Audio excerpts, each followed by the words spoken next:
विधानसभा मतदारसंघातील निवडणूक प्रक्रियेला सुरुवात झाली आहे। त्यानुसार काही अपवाद वगळता सर्वच मतदारसंघात सकाळपासूनच मतदारांनी गर्दी केली असून शांततेत मतदान सुरू आहे। तर पालघर जिल्ह्यातील 11 ते 1 पर्यंत किती मतदान झालं आहे ते पाहूया।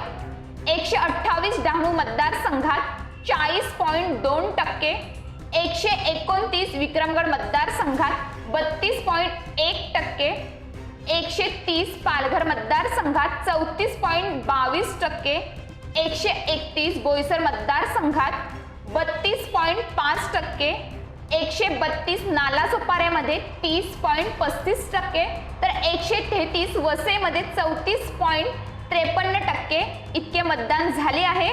तर जिल्ह्यातील सरासरी टक्केवारी 33.40% इतकी मतदानाची टक्केवारी आहे। News police reporter Ashraf Khan, Palghar.